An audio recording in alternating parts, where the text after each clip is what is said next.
You're listening to Ka-Pow, the pop culture podcast, comics, television, movies, and more. If it impacts fan culture, we have something to say about it. And now, your hosts, Michael, Jordan, Cliff, and Seth. 4, 3, 2, 1. Hi, I'm the illustrious Michael K. Easton. Wow, I'm Jordan Lowe. I'm Cliff Barnes. I'm Seth. We did it. That felt better. That was more natural. So natural. That felt better. There was something that was like an old shoe Yeah. slipping into. Ooh. Well, we've done 260 some of these, but if you're a new listener, if you just found us thanks to the Clutch MOV voting that's going on right now, welcome. I hope we have not caused you to turn this off immediately. Hopefully we haven't lost them yet. We were nominated again for best local podcast in the Clutch MOV is a regional magazine, and they every couple of years they do voting, best restaurants, best attractions, best this and that, and in the podcast category we are nominated. So if you saw our name on that list and decided to give us a chance, welcome, thank you. We figure we don't assume you would vote for us, but we're happy to be nominated. We're happy to be judged by you. Yes. This is as good as it gets. We will try to entertain you, and that's as far as it goes. And if you're the one that nominated us, thanks, because it wasn't any of the four of us. We were as surprised as anybody on this thing this year. So if you were the one who downloaded 280 episodes in one day, sorry. We assume that wasn't on purpose. It was a glitch. All right, speaking of glitches, we're talking about Wandavision. We got to get to this. We got to quit screwing around. Yeah. What happened? Well, We got weeks 7 and 8. Last 2 weeks. So 7 is probably the last sitcom episode. We're into the 2000s with a Modern Family office / sitcom. Did anybody ever watch Happy Endings? I love that show. That was I one of my have seen favorite some of shows when it was on. Well, that was I guess that was some of the opening credits of episode 7 where they had like the name written several different ways. That's a very Happy Endings thing. But yeah, the theme song was definitely Office. Mm-hmm. Yeah. And it had the talking heads talking straight to the camera like many of the modern sitcoms do. Yeah, the a lot fake more quick cuts. Yeah. documentary style. Yeah. Right. Yeah. There was some neat moments there in the use of that. The whole vision, realizing, why am I even doing this? Yeah. They were, she was, just everything was coming to a head here late in the first season, and she needed some alone time. So she's doing her best Julie Bowen, Modern Family, talking to the camera and, trying to collect herself and the kids, getting the kids out of the way. Meanwhile, we had a very Arrested Development type episode going on with Darcy and Vision at the circus. That was, that's a Arrested Development type setting, and then they're trying to get to Wanda, and just all these things are getting in their way. They can't possibly get there. And yeah, we were very curious what Darcy would turn into inside the Hex. And she's a circus escape artist. And she seemed like she knew where she was, right? It didn't like mess with her mind. Vision had to wake her up. That's right. Yeah, he had to wake her up. Yeah. Okay. She thought he wanted to date her, and she was like, "No, mister, but I will go out with you." Right. So they they had to get back, and he woke her up, but and eventually, he realized he didn't have to get stuck in traffic and all that. He could just fly there. I was I a don't really little remember the surprised how show. long they drug that out too. Like he very early on caught on that she was, trying to keep him away. Mm. But yet he still just sat there and just kind I of, love that. he gave Jim looks, Yeah. from the office to the camera the whole time. Still, him just sitting there in that chair with his legs crossed, talking to the camera, was just like so hilarious to me. That was priceless. Yeah. So back home, Wanda, things are starting to like time shift, and all the different eras are crashing together. That she's not holding the illusion. Yeah. The Right. video games are turning from old video games to modern video games to Uno. The milk is going from glass bottles to almond milk. So she's kind of cycling through every era at once, and not quite sure what's going on. I really like that whole thing with the milk of just like it reflected the times of what everyone was drinking, and now it's all almond milk. And I mean, I thought that was a cute little trick there. What was the commercial this time? This was for Nexus antidepressant. Something to Brought anchor to you you back by- to reality. Quote, feeling depressed like the world goes on without you? Now, define Nexus in relation to her. Jordan. Me? Yeah. See, like the fans, like, does this have something to do with Man-Thing? What? I saw that he Man-Thing is the protector of the nexus of all reality. So just even the word nexus, people are already like, oh, does this have something to do with Man-Thing? I was like, No. I don't think so. As far as I know, at some point, Wanda was given, or I don't know how it is explained. She is a nexus. I don't want to say character, a nexus being. Yes. Where in every version of the multiverse, there's just one Wanda. So I don't know what that entails, or if that's what they're going for, but that in the Marvel comic universe, Nexus is a loaded word for sure. Sexist from Long Beach to Texas.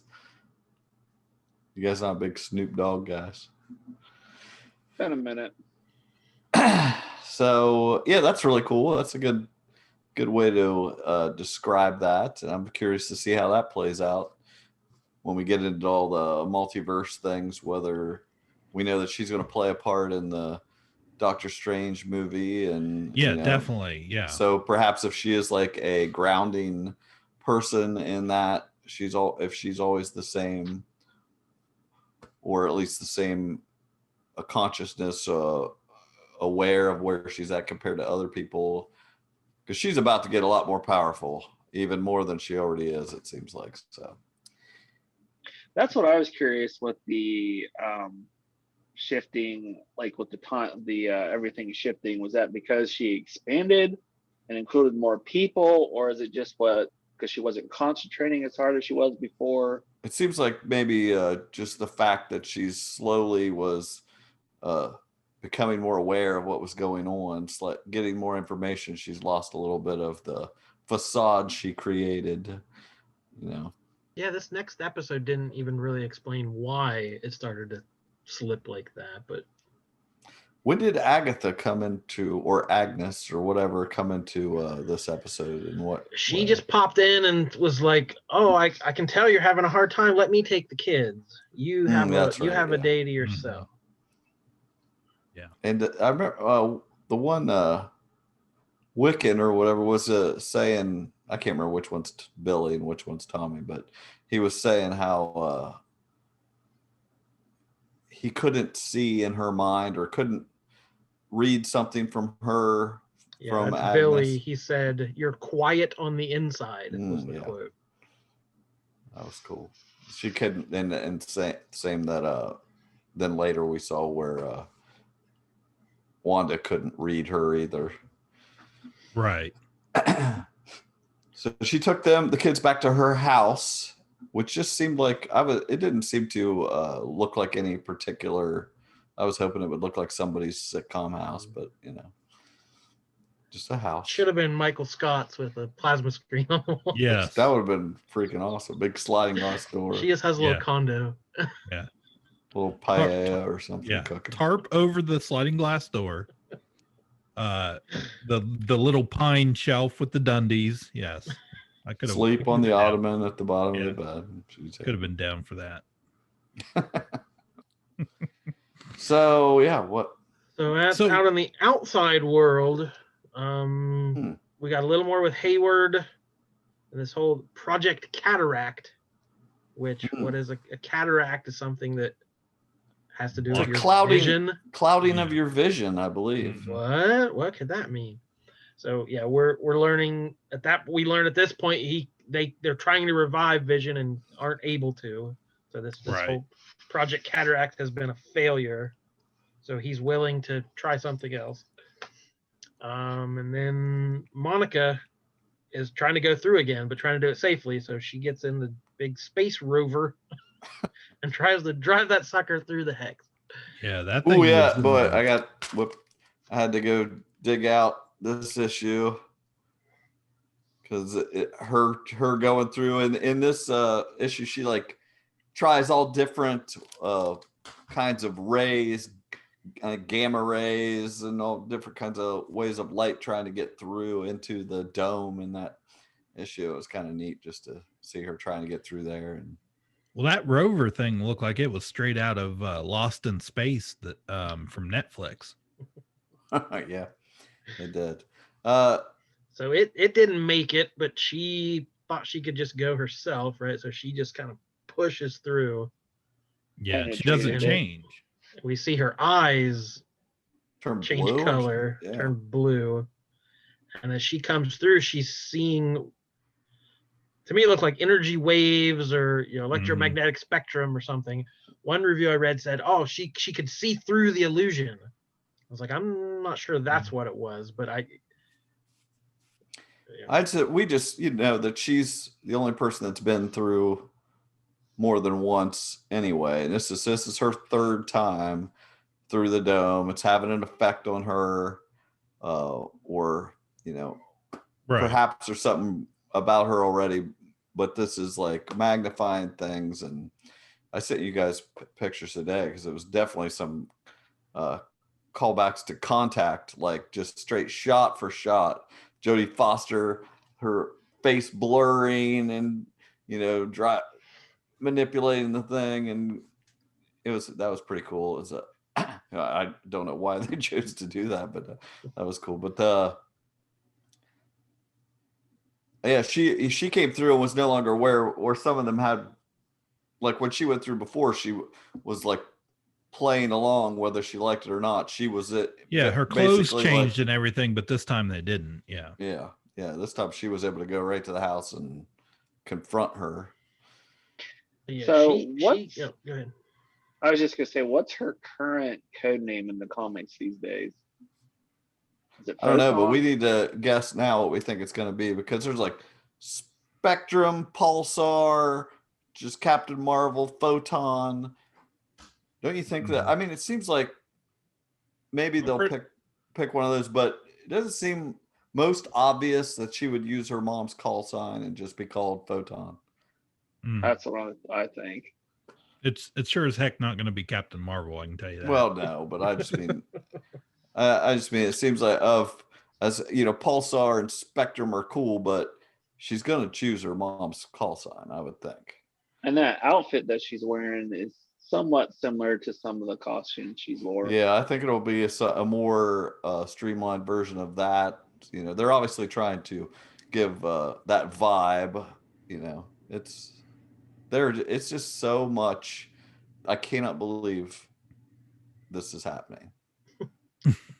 I mean, this is so deep cuts of my childhood that nobody would ever have known what I was freaking talking about, at least in my circles. I know there were other people reading this stuff, obviously, or it wouldn't be put out, but it was very few and far between that you knew people that were reading. Even if you had comic book friends, they weren't necessarily reading the same comics as you. We don't even read the same comics.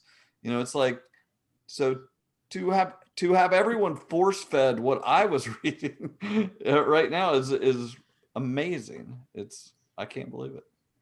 And By the I way, think she's a good character. I think she's a strong, she has strong roots in the Marvel universe. Yeah. But add something new. She's a younger character in this mythos. She's a diverse character. Like, so amazing it casting. definitely adds a new element.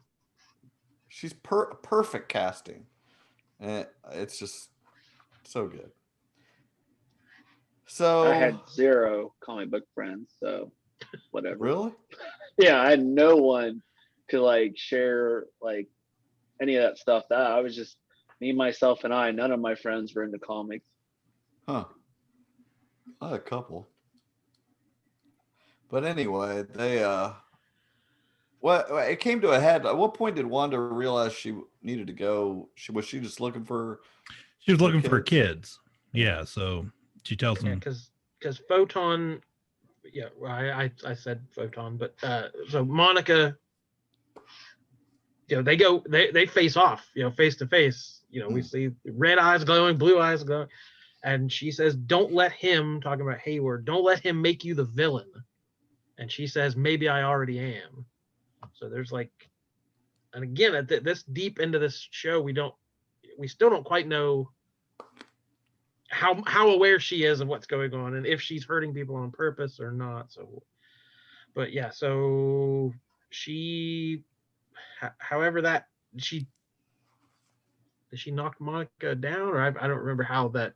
Monica stands her ground. Like I think she did like put her up in the air or something, but Monica was like kind of able to counterattack, and that's like when she was getting through to her. That's when Agnes pops up. That's telling. So yeah, she goes looking for the kids into Agnes's basement. There's weird tree vines. Maybe it's Man Thing. There's tree vines. Yep. There's Nexus purpley vines there. Yeah, but there's a glowing book. Yeah, what was the book? We don't know yet. It's the Great Big Book of Everything. Sorry. Darkhold. Do we know do we know that story? That sounds somewhat familiar from, oh my God, this is going way back. When it had to do with Ghost Rider, and like they had to do this like Marvel release, like I think it was like the Midnight Suns, and it had Blade, and one of them. So it was always toward the mystic side of the Marvel universe. It was a spell book created by the elder god known as Chthon, or the Chthon, kind of a Cthulhu-esque character. So this is the character. This character, he in the original, 1960s continuity, it was his power that imprinted on Wanda and gave her hex powers. Ooh. So this is his book, and that who knows if they'll ever get into any of this. Right. It could just be an Easter egg. So yeah, this book, in the years since, like this book holds the key to all magic in the Marvel universe, and it's the way that this Chthon character traveled between his demonic realm and Earth. So it's basically a gateway to travel dimensions. It's a way to open up the multiverse, perhaps. Or it's just a book and it's a creepy, basement. Yeah. But it was used. Agents of S.H.I.E.L.D. had like a season-long storyline about the Darkhold, and it was on Runaways. If you guys remember that well. Is that where that truck? Okay. Yeah. They on Agents of S.H.I.E.L.D. they used it to create. They created. Now you're talking my language. There's an artificial intelligence named Ada that they created, and they used the Darkhold to like give her humanity. So like a robot trying to be more human. But in Agents of S.H.I.E.L.D., Ghost Rider had to take, the book was too dangerous, and Ghost Rider had to take it to hell. And then before Runaways, it was recovered. And then the Runaways drove a truck down to try to get it in hell. Right. That's right. That big hole. But Morgan Le Fay was in Runaways. She recovered the book from hell and used it there. So it has been used in the expanded Marvel universe here. But Mhm. again, this is all just deep Marvel continuity. What it means, who knows? But I wanted to make sure I had my bases covered there. Hell yeah. We just Well, want I'm happy our to listeners report. to know that we know that. That's all. Whether it comes Yeah. into play or not. It Now doesn't they matter. know that. Now they know. And I was correct. Rise of the Midnight Suns. There was an actual comic called Darkhold, and it was also known as the Book of Sins. So yeah, it's been around a long time. They've obviously changed Wanda's origin since then, and to make her a mutant and all that stuff. But originally, he kind of he tried to get his claws into Wanda to be able to escape his realm and get to Earth. So this other being has ties to Wanda going back decades. So but that might not, maybe it's just been Agatha all along. Maybe it's not Mephisto, maybe it's not Nightmare. A lot of people thought it might have been Doctor Strange's villain Nightmare causing all this, or this Chthon character, or some evil sorcerer. I saw somebody thought Baron Mordo has something to do with this and his quest to destroy magicians, like to try to track Wanda or whatever. But yeah, that makes as far sense. as as far as right now, we even got a theme song. Who's been messing up everything? It's been Agatha all along. I think that was great. That was the takeaway from the whole episode. Like It was like I the saw, Monsters type theme song, yeah. And I saw it That's everywhere all week long. Just people just putting that clip up on social media constantly and making a meme out of it. Like I was like, oh, this is. Yeah, I saw it was Palpatine all along. I saw one of those going around. We can't see that. We can't see it. I noticed. Yeah. So that was a cool reveal, funny reveal, and they showed a little bit of things where I thought, oh, they're going to do a whole episode of showing, and I still thought they were kind of going to do that when I saw the title of the 8th episode previously on, that they were going to go through and show all this stuff that Agnes had done, but they just did a little blip there, and showing like her controlling Pietro and things like that. It's like, oh, okay, that's all we needed. Little explainers. That's all. Yeah. That's how you do it. Yeah, it's all we needed. Oh, and that's what we forgot towards the end of the episode. Pietro confronts the Photon. Stinger afterwards. Yeah. Mm-hmm. Yeah. He kind of comes up behind her when she's looking down in the basement. And he said something like, something gets snitches or something like that. Stitches get stitches or whatever. It was that's when Monica comes up outside, correct? Yeah, she like pulled up like the cellar door that would have led out from the basement. So yeah. And that was it. That was it for him, as far as we know. He quick cameo, and served his purpose. So if Catherine Hahn is the big bad of this show, she's great. That's fine. Yeah, she's dangerous enough to carry this off. It's one season of a TV show. It doesn't have to be something beyond that. She has perfectly good story explained in the 8th episode, reason enough for her to be involved in this. So, and she killed Sparky too. And she killed Sparky, so that's a good way to think. I was right about that. When she came walking up with the dog, immediately I was like, I think she killed him, and I was glad to be right. Yeah, such a super villain thing to do. So episode 8 was previously on. We got to see have a little Christmas Carol type episode. Great beginning, like as a D&D player, her, the glyphs and trapping her, her magic doesn't work here because that's such a D&D thing for the wizard to have placed glyphs and as traps or ways that they're the only ones that have magic in this place. And, and I love the effects. They had made a big deal before the season of what number of effects were used compared to even the movies. There were so many effects, and I was like, really, is there really that going to be that many? And they really have had tons of stuff, and it's just gorgeous, all this stuff. But just seeing her dark magic, her purpley magic that she uses compared with Wanda's red magic, whatever, her chaos magic, they finally call it, or whatever, and just she great. calls those glyphs like runes or rune stones or whatever, like from Viking mythology. But it was that was all. Yeah, even the very start of the episode, when the Marvel logo comes up, the Marvel logo turns purple. So like, again, we know who's in charge.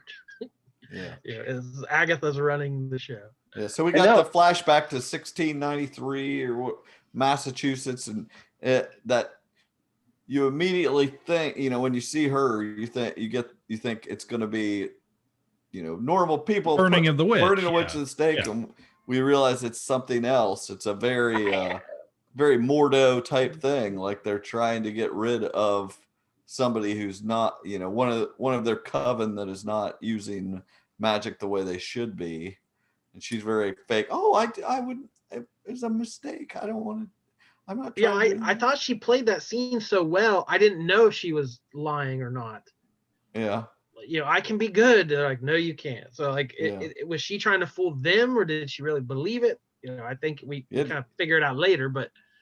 Yeah, but even if not, it plays both ways. I think she was lying, but sometimes you get, if she had been given a chance, maybe there wouldn't be all this trouble. But they don't trust her, and so she has to fight back and become this even worse thing. That there's the main. She refers to that one lady as mother. It's her mother. And did they I thought that they purposely made her look like how Agatha. I mean, that's kind of how Agatha looked like in the comics, more close to resemblance. She had that magic crown. That's what I was just going to When mention. I first saw that, I was just like, man, I immediately flashed thinking, is that going to be something like in Wanda's final form? Is she going to have something like that? Because that's very Scarlet Witch costume to have that headpiece, So I don't know whether that's what I was racking my brain trying to figure out if that represented some kind of crown from the comics, like the Serpent Crown. Well, it's very Glinda the Good Witch type stuff, especially we get that scene later where you really get that Glinda vibe. But anyway, it was a great scene.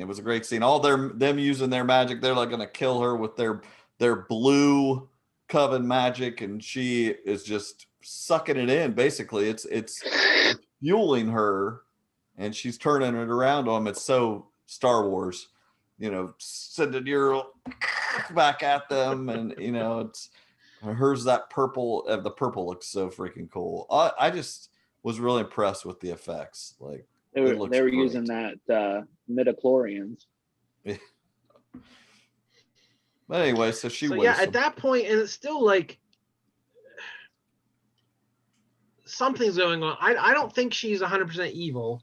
Right. I don't think she's just the evil witch who wants to take over the world. Like, they're saying like you're not doing it right. You're not following the rules, and she's pushing boundaries and trying to do more than she's supposed to. So it doesn't feel evil. I mean, it's more just she might cut corners or hurt people, but she's trying to do something else. She's testing the limits. She's wanting to learn about how this stuff works, and just non-conformity here. Maybe that's not good, but it's not technically evil. And that's where it starts back in the modern day. She's just mad at Wanda. She doesn't know the fundamentals. Right. She's like, I studied, hundreds of years she studied this, and she takes it seriously, and like, you have to sacrifice and learn, and she can do all this powerful stuff and not even know she's doing it. So what she call magic on autopilot. So she's like, she's doing all this to just figure out how. I don't know that she's doing it to hurt Wanda or to punish her or destroy her and steal her magic. She's just like, I need to know how this is working, and she'll push to the limit to to get those answers. Yeah, her motivation is totally, I just want to be able to do the things that you do. Right. Or at least understand, or at least see, Yeah. who are you? What's going on? I obviously her life is consumed in magic. She wants to know how this works. Who are you? You're an important person in my world of magic. I want to know what's going on. It's a very it's the type of villain that we appreciate, much like Thanos. It's like he doesn't want to. It's not like he was just completely evil. He believed he was doing something that was important and needed to be done. So those are the best kinds of villains that at least have this episode starts out in 1693 or whatever, and so that immediately tells me, well, if she was out to take over the world, she's had hundreds of years to at least attempt it, and people would know who the hell she is. Yeah. So yeah, at this point, even though she is the villain, I don't think we're past the point of no return where she could become who she is in the comics as like a mentor, right? Sort of a figure in her life that helps teach Wanda, or she might, like I've saw comparisons to Loki, where like Loki became so popular, he started as a villain, but now he's kind of an anti-hero, and so yeah, I could see Agatha not being the villain in movies, hence. Oh yeah, people have really enjoyed her, and they're gonna want more of her. If there's a second, if they know how to have some plan of a second season of this show, she's gonna be on it. So she takes her hair and does that's something. a total Doctor Strange thing. Okay. Didn't he do that? Didn't he? He took somebody's hair to like see into the future or something at one point in the movie. So okay, well she throws it at the door or whatever, and they're able to walk through into Thor's her hair. Sorry, childhood. it was Thor's hair. He takes Thor's hair in Infinity War, I believe. But yeah, sorry. That was Stan Lee who cut Thor's hair. Go into her childhood, and we see that her dad was what Michael would be in Sokovia, a bootleg DVD dealer, and this is how they, it was pretty predictable. I think kind of felt like that was some vibe that she had as a child. Basically, it was her something she did with her family was to be able to watch these old, American television shows and, hang out, and that's a good way to learn English. And they would watch, and she wanted to watch a certain episode of Dick Van Dyke. Yeah. Season 2, episode 21. 2. And you know what? She was wrong. Well, it's 20 episode, or something like that. That episode was season 2, episode 20. That's a great episode. Wanda doesn't know as much about TV as she thinks she does. It was a numbering issue. I think I think they just made a slight. So yeah, it was a very famous episode of Dick Van Dyke Show called "It May Look Like a Walnut." It's the famous sci-fi episode where he late at night he watched the Twilight Zone type show and got scared. Laura told him not to watch, don't have nightmares. So then the rest of the episode is like a weird nightmare where walnuts keep popping up everywhere, and the very famous scene of Mary Tyler Moore sliding out of the closet on like possibly the most adorable thing ever put to TV. Just Mary Tyler Moore coming sledding out on a mountain of walnuts just is amazing. But a pretty perfect explanation of that whole shenanigans. Like things might be scary, but it always ends fine and everyone's safe and it's great. Yeah. So yeah, and another thing that like I don't know that we had to have some explanation of why she likes TV, but like it all worked, it all fit, it was sweet. It was nice seeing that like those little kids that were good, the kid actors were good, like just it all worked. It was great. You know what I didn't want? Like I'm sure there's people that think that this episode was unnecessary as far as like you're saying, explainy or whatever. But what I didn't want was an episode of what I thought it was going to be, watching everything that Agatha did. I didn't want that. Yeah. This was, I did not have any of those issues with it because of how it pulled at your heartstrings. It gave you such a setup to really see her perspective. Just see like that character has dealt with a ton of loss. This is her Emmy episode. This is what Elizabeth Olsen should submit to the Emmys. Because this is a very dangerous, the penultimate episode 8 of a 9-episode run is very dangerous place to stop the momentum. We've just revealed the villain, everything's building, we've got superpowers, the army's trying to rush in, and we're gonna stop for an hour and look back and look at all, like, that's not usually good for a show to do.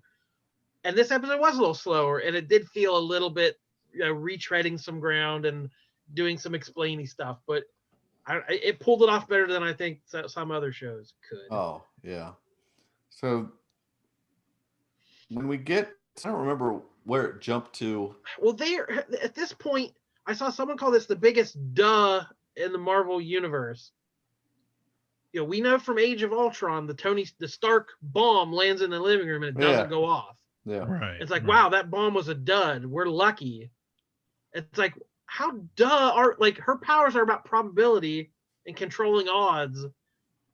And I, for one, never thought it, but apparently no one else on Earth did. Of like, oh, it's really lucky that bomb didn't go off. Yeah, exactly. This and is none a of us reveal. thought why.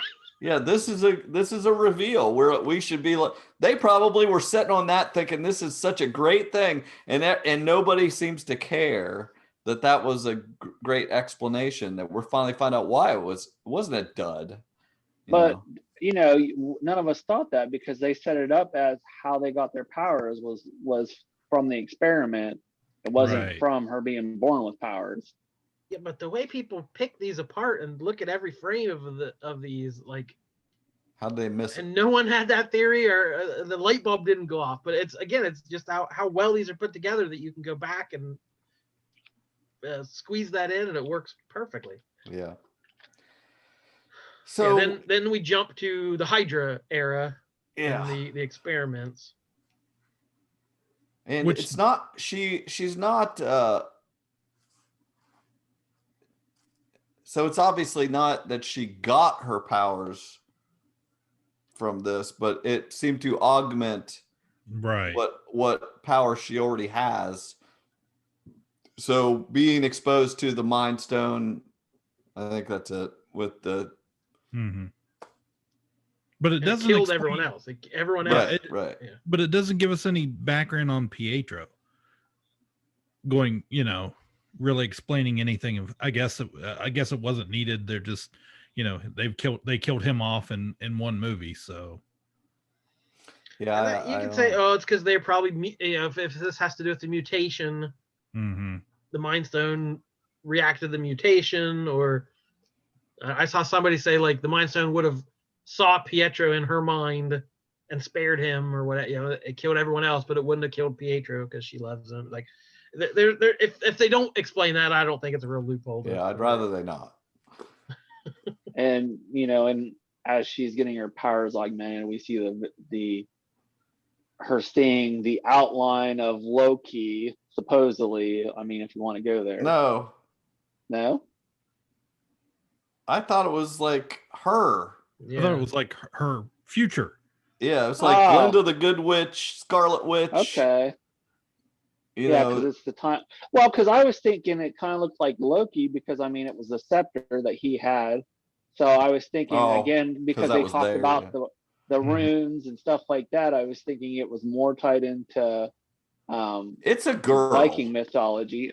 But I guess I'll have to go back and pull it. It's a girl. It's like a flowing gold. Loki's been a girl before. It's all right. Not true. It's not clear. I'm not gonna tell you I know for sure. It's not clear, but it looks like basically an outline of what she would of this classic Scarlet Witch type thing crossed with Glinda the Good Witch, just all in gold and blasted in sunlight. It's very washed out, and you can't really tell.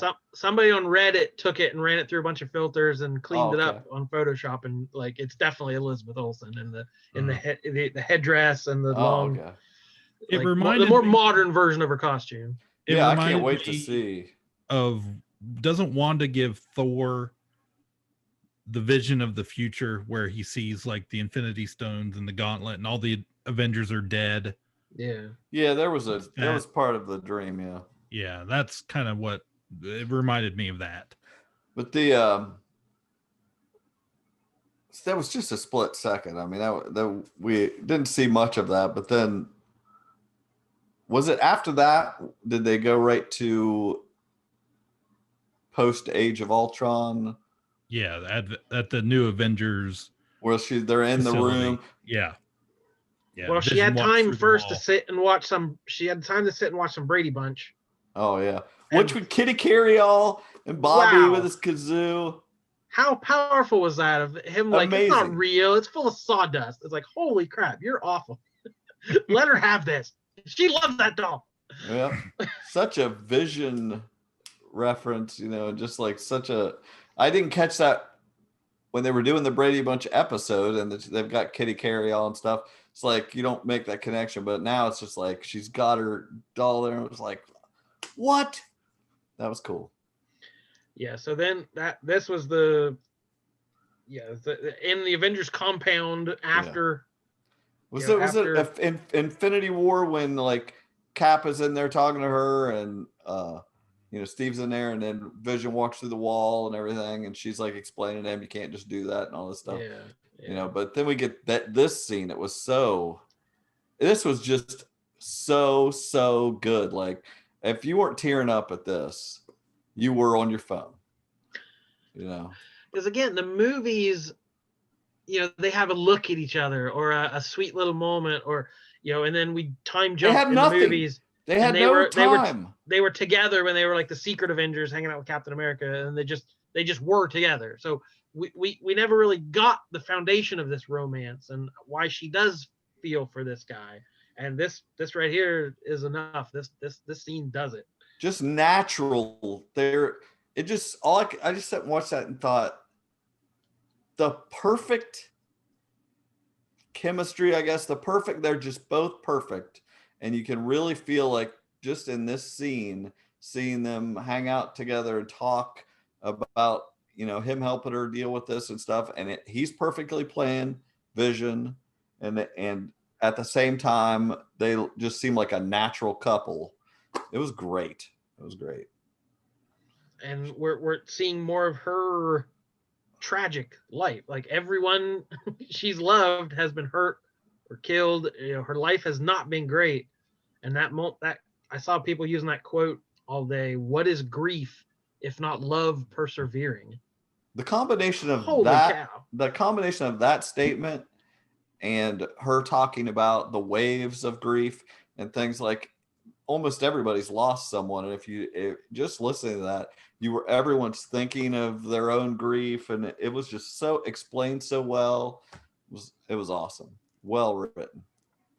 And a little small comic tidbit in there too was they had her hair like when she was a kid, it was more darker, blackish. Like, when Scarlet Witch first came out in the comics, she had dark blackish hair, and over the whatever it's more red. That was not nearly as stifle as what Seth just said, but hey, let's continue.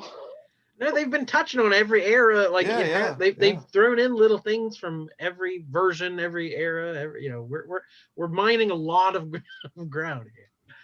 But that jumps to the flashback to the sword facility where we only saw a little tiny bit of it.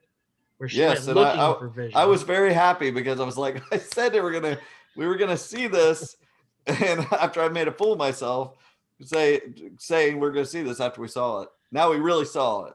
This is what I was talking about, Jordan. Okay, good. Whole time.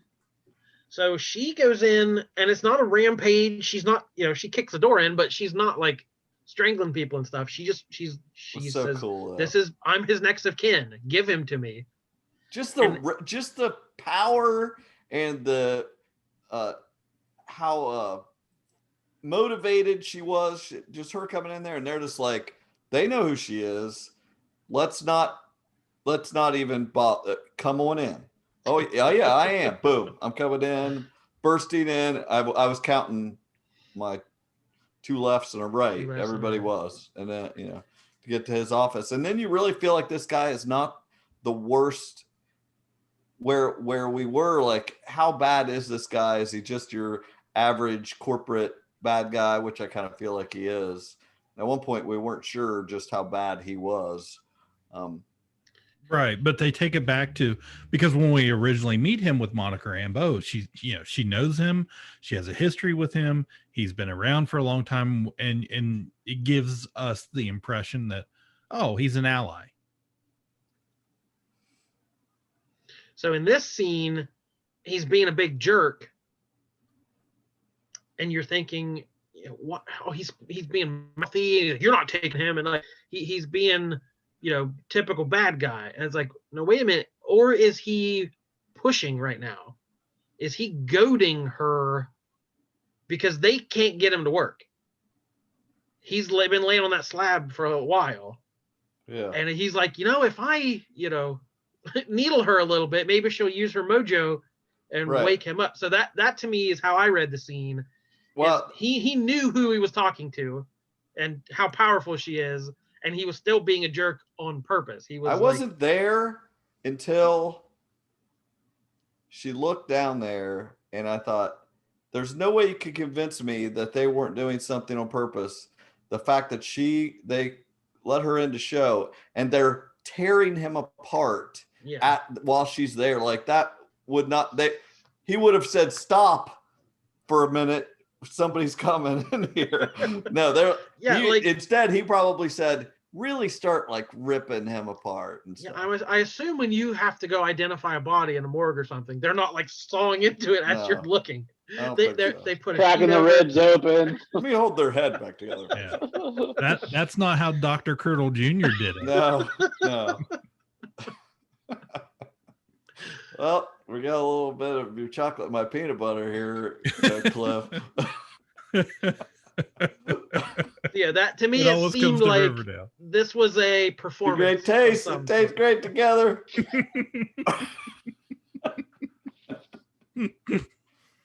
So then she walks outside and gets in a Buick. For what? Who'd have thunk it?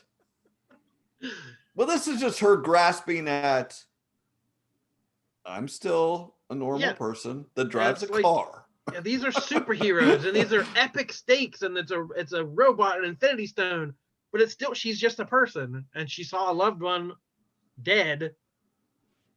Yeah, and she says, I can't feel him anymore, or whatever. Like that, so it grounds it in such a way.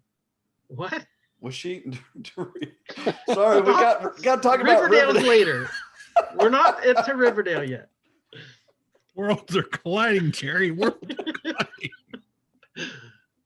So she drives to New Jersey, to this plot of land Vision bought them to grow old together. And it's like, holy cow, this show. And that was great, like watching the car go in, and she's looking at the town, and she can just see how miserable everyone is. Yeah, we saw like Herb and all the mailman guy. The mailman guy that I thought he was. I'm glad to see he was just some guy. I quit worrying about him. And then saw Dottie's husband, and then the woman from 70s show and everything. It's just like her getting to that lot. I didn't quite understand though. So he bought a lot. Here's what I found interesting. He didn't. Okay, it's a lot, but the foundation's already built. So I just have something like to do with the 5-year gap. Like he had bought it and it was going to be built, and then I just took it as like a metaphor of their relationship. The foundation's already been laid. It's already been set. So and it was up to her to just build the rest of it. So I don't know.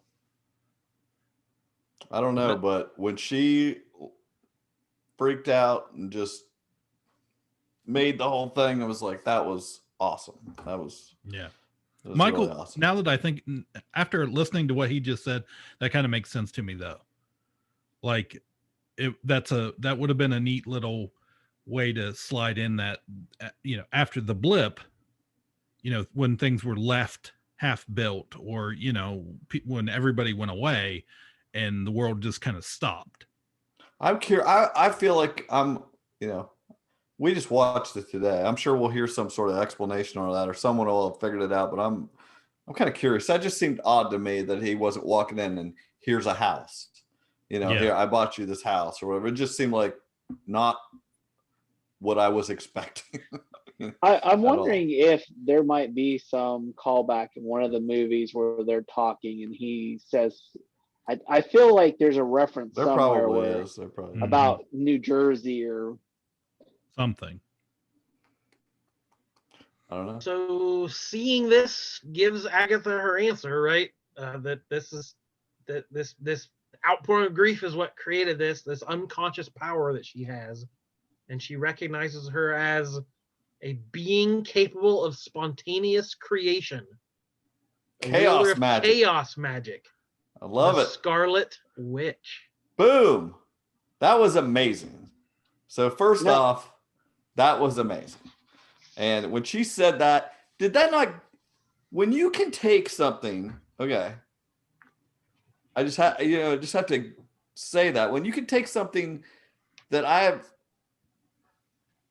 read for this many years, a character, that I've, liked all this time, and totally recontextualize their name or the fact of what they are or what this could mean. And obviously they're going to be infusing new thought into this. This will be something, a new perspective on this. It's going to be something it never was in the comics, what the Scarlet Witch is, but it's improving it, obviously.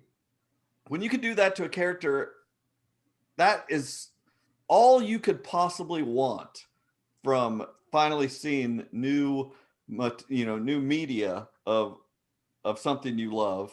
It's like, to improve it is unbelievable. All you want to see a good interpretation of it, but to improve it is amazing. So when she said that, and I was not expecting it, and I should have been, because they had set up the fact that we had never said her name, and they've said, does she even have a name? Yada, just enough to put us on the scent that it's going to matter. We weren't ready for her to say that at the end of the episode, and that was just killer. And then showing, in the Halloween episode, showing her in that comic costume, and then in this episode showing that silhouette, all leading up to it.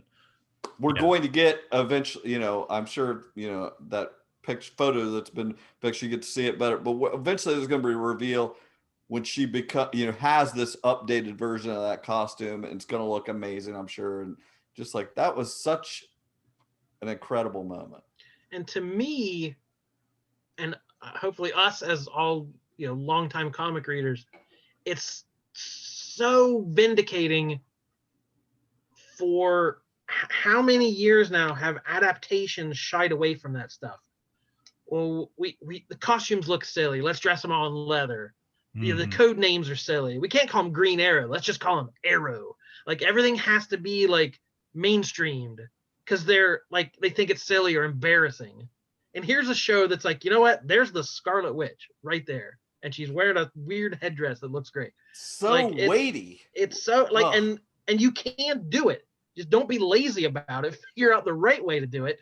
And all these concepts work. The code names and the craziness. Like, it doesn't have to be embarrassed by this kiddie nonsense. Like, if 10-foot steel letters spelling out Scarlet Witch had fallen from the sky and crushed and killed them both, it wouldn't have surprised me. It was that weighty of her saying that.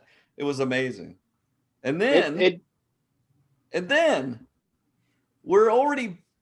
I'm already flying high with that. And I'm messaging, guys, guys, you know, and then wait, there's a stinger. And we get our freaking white vision. Our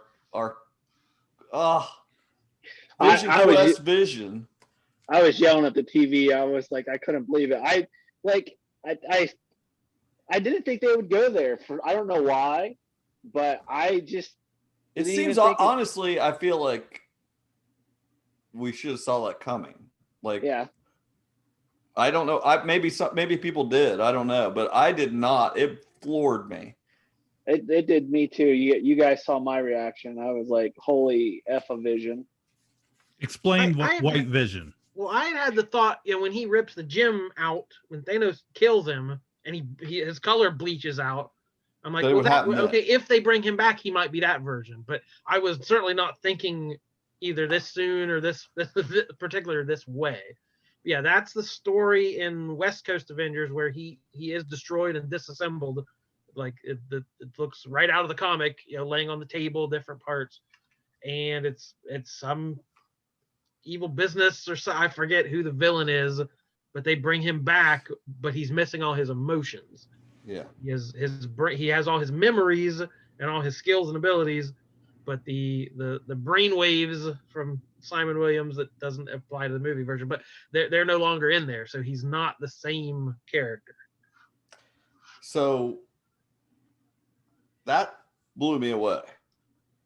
Yeah, I loved that callback and the fact that there is a use for that. Like I haven't really thought about what we're looking at for the finale, but I would assume you're going to have a Vision versus Vision. Did you hear the Paul Bettany quote that he teased? No. This was a while back that he said something about a cameo. It's like Paul Bettany said it's going to be a cameo, and he said it's an actor I've wanted to work with for a long time, and we have great chemistry. And everyone's like, was he trolling us? Like he's playing against himself. I didn't hear him say the chemistry part. Yeah, some cute little quote about an actor he's always wanted to work with. It's like that SOB. He was talking about himself. It's like, way to go. That's pretty good. This brings me so much more question of what the Vision is in the dome. Like, is he part of her? Is he what she remembers of him? Well, she can create. She's created him. She's created those kids. She's created all of that. So that's what that episode will be, I assume, is we're going to see what survives of this. Right. Are these kids going to survive? Which Vision is going to survive? Is he going to defeat this I don't like calling it white vision, but this no feeling challenge vision. Or more likely is that one going to survive, and we go forward. Is he going to merge with we go forward with that, and that's who you have like the comics originally, and eventually he'll come back through that Vision. I mean, that I don't know, but I assume this is going to be. This was the longest episode yet. This was like 45 minutes roughly. This next one has got to be at least that. But what do you guys expect to happen? I mean, I assume we'll get her in the costume at some point by the end of it. Possibly we'll get this Vision on Vision battle. I don't know what else. I mean, double vision. Oh, we have got to get that. Yeah. I think Doctor Strange is going to show up. He almost has to. That's what this is. It was somebody as the rabbit or something. Don't you feel like that rabbit is somebody? Well, I did. It's named Senior Scratchy. Yeah. Oh. And that's a name for the devil, Mr. Scratch or Old Scratch. Oh, that's like an old colloquialism for the devil. Who knows? That's been another. I still say it's gonna be Al Pacino. He's coming back from the devil. What is it? Devil's Advocate. Yeah. No, I've lost that. But that could be somebody. That could be Doctor Strange. But Agatha talks to the rabbit. So that's what, it definitely leads us to believe it's got to be somebody. But we So got And I like, as I had said earlier about the kids being used to like siphon Wanda's powers or whatever, or like being part of her. So it could still go along with Agatha, because she absorbed those witches' powers at the beginning of the episode. She could absorb those children if she's working for the devil. one thing that would be cool. People would still be more mad at her for killing the dog than killing the Yeah. Of kids. course. Two things that would be cool. One, I think it would be cool if Wanda turned it around on her, and at some point they like, because it's going to have vision on vision, probably witch on witch. If she like gets her somewhere and she's got glyphs or runes set up, and she can't use her freaking powers, like if she turned that around. Or two, I just thought that it would be really cool if the rabbit was Dick Van Dyke.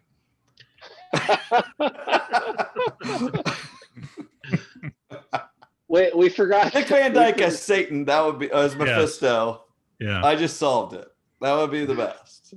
And we forgot to mention that when Agatha killed her mom, she took her brooch or that whatever, like she has. Oh yeah, yeah. It's like, and on the witch versus witch, it could go along the lines of Scarlet Witch like turning it on her and absorbing some of her powers, and like not necessarily killing her, but aging her to look like the comic book version. Oh. Ooh, Like that'd she be a lot could of. stop. I had that thought too of like, Catherine Hahn is an attractive woman, but like there's certain points she made faces and cackles that like she really witched it up there for a while. So it was not, it's nice they didn't cast a 22-year-old bombshell to play this character. She's in Hollywood years, an older actress, but yeah, I always think that when visual look of it too. I always think that when you see if Marissa Tomei can be Aunt May, then Catherine Hahn can be Agatha Harkness. she can be bell-bottom Aunt May. I always think that when you're watching someone like, I definitely thought it this time, that supposedly doesn't age, and it's like, how are we going to keep this going? If you're someone that doesn't age, if this character goes on, how that the show. Two things are why this reminds me of Westworld. One, that how those actors were supposedly robots and wouldn't age, how they are going to pull that off for multiple seasons. And two, Vision reminded me of those milk people. Rebus. Exactly. That's why I brought it up, so you can say that. Oh, playing all the hits tonight. That's right. I forget, there was another theory. I remember the old who was Monica's contact. Everyone was wondering who's this character going to be, and it was just that random woman. I saw people the theory that perhaps that lady's a Skrull. That she's a nobody. She's not a real Marvel character, but it still could tie into the history of Captain Marvel and like whatever's going to go next into Secret Invasion or Captain Marvel 2 or what, there could be still be, she might not be as random as we thought, but that's just the theory. Who knows? And I forgot to mention the last episode, that Darcy is right with us, and she is, a fan of this show, and she is shipping Wanda and Vision. And she tells him, your love is real. You belong together. So Darcy is with us in our seat, enjoying all this as it's going on, just as we are. I'd seen a Kat Dennings interview, I believe, and she was saying like when they asked her to bring that character back, she was just like, yeah, sure, whatever you want me to do. And she didn't know if it was in a movie. She didn't know if it was in a television show or how big of a commitment. She was just like, yes, whatever it is, I'll do it. So I thought that was kind of neat. We still don't know who the missing person in Westview was from the very beginning. Yeah, so that's either going to be the big ta-da moment of the whole show, or it will just never be mentioned again. Well, I say we stop there. That's a good conversation about WandaVision. We're We've got excited about next week. One more to go. Mhm. Then this I'd be show sad is when over. this was over, and I was not. That no one knew this show was going to be this good. It's crazy. And be the water cooler show that it is, that everyone's talking about. So many memes all over the internet. Everybody's theorizing. Like it's been a phenomenon. I got to call out those people that are complaining about why it wasn't all dropped at once, so they could just watch it. It felt like a movie broken up. I was like, this is the least feeling like a movie broken up. It literally was episodic, being episodic like sitcom episodes. And 2, welcome to comic books. Guess what? You get it once a month, and you shut the hell up. Wait for the trade then. Don't watch it with us. This would have been such a waste to drop this all in one. They're realizing that was a mistake all along. People would talk about a show. Some people would binge it Friday morning. Some people, you could never talk about it because a lot of people hadn't finished watching the show yet. And so there was no buzz except like, oh, you got to watch this. This is the way you do it. You drop it once a week. There's a reason you do that. So it has hype for weeks and weeks. And a friend of mine has not watched any of it. He's waiting for it all to be out, and then he's going to binge it. My wife and daughter. It's fine to do it like that, but don't complain. This is the way you do it. I think we've learned something that perhaps Netflix broke us a little bit, because every time, same thing with The Mandalorian.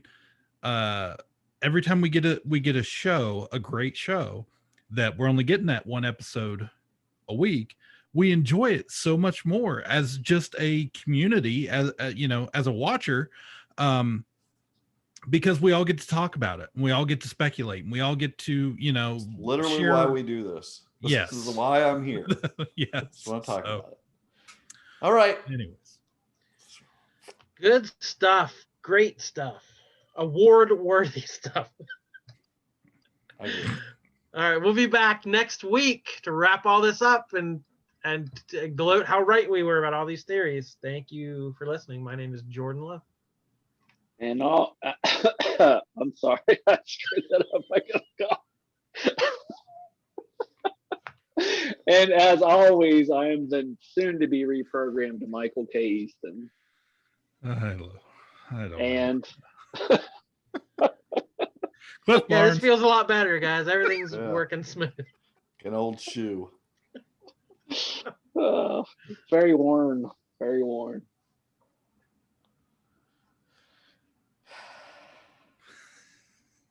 Can we at least get a goodbye forever? Oh, I didn't know you said.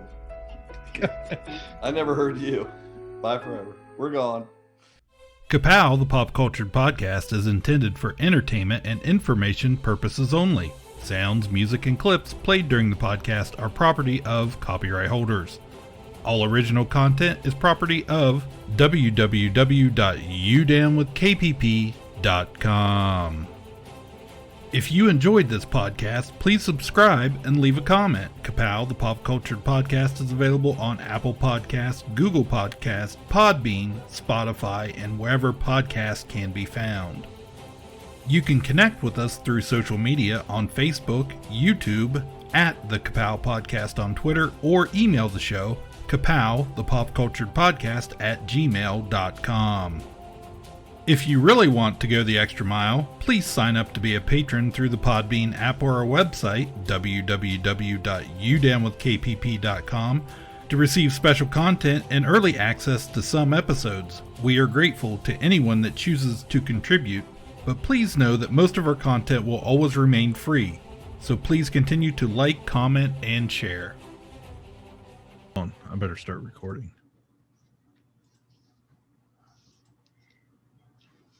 Is it? Okay, that's already recording. Just had to start the audio.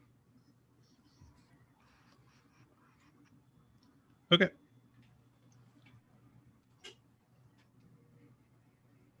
All right, everybody. Welcome back. Ka-Pow, the Pop Culture Podcast, is back with another Wandavision themed episode. My name is Jordan Lowe. I'm Cliff Barnes. I'm the Seth, illustrious special guest. One of these days, the He- special guest is gonna talk first. But until then, the illustrious Michael Case, and at your service and bidding, Lord Master Seth. Michael used to go first. I forgot. Yeah, I was Here's your listening place in to line. yeah. I was listening to like some older episodes there a little bit, and I was like, oh yeah, I remember that. Yeah, We what used to did do he? Yeah, did he 5, introduce 4, us? 3, 2, 1. Yeah, that. Yeah, Forgot about that. what happens when you leave a show for what, a year? Well, a couple episodes ago, it sounded like you were a mile away from your microphone. And then the last time you were with us, it sounded like you were swallowing your microphone. It was so loud. So I think we finally got it figured out. You seem It's a work in progress. Definitely a work in seem- progress. at least in the same county as your microphone. That's good. We'll see how this plays out. You know, moving and everything up in the air. You're trying to get everything set up correctly, which I never tend to do. Yeah, but you're making progress. They don't know it yet, but Michael has switched rooms. He's carved a little area out of his new basement. I chipped and soldered Yeah. and worked for weeks on it. He's got a green screen. It's set up. He's got all kinds of we're not sure why arms yet. and arms and furniture and all kinds of stuff holding his cameras and microphones, and he's got that cherry straps in too.